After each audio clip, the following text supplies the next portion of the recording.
এখন যে ম্যাচের পজিশন আছে তাতে কিন্তু বাংলাদেশের জন্য কঠিন, তবে অসম্ভব নয়। আমি কেন অসম্ভব নয় তাও জানিয়ে রাখি। এই যে স্যার ভিভিয়ান রিচার্ড স্টেডিয়ামের উইকেট, আজকের উইকেট অত্যন্ত ব্যাটিং প্যারাডাইজ এবং ব্যাটারদের জন্য খুব সহায়ক, যেটা আমরা দেখা গেছে ভারতের ইনিংস এবং বাংলাদেশের ইনিংসও দেখা গেছে।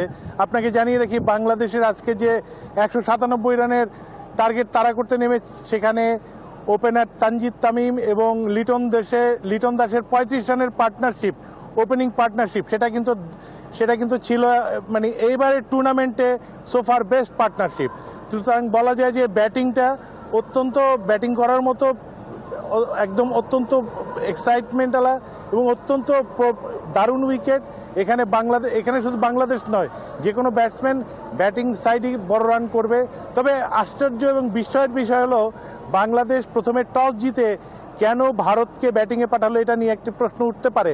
কারণ এই উইকেটে যদি প্রথমে বাংলাদেশ ব্যাট করতো এবং 160 বা 70 রান করতে পারতো, সেটা কিন্তু ভারতের জন্য খুব চ্যালেঞ্জিং হতো।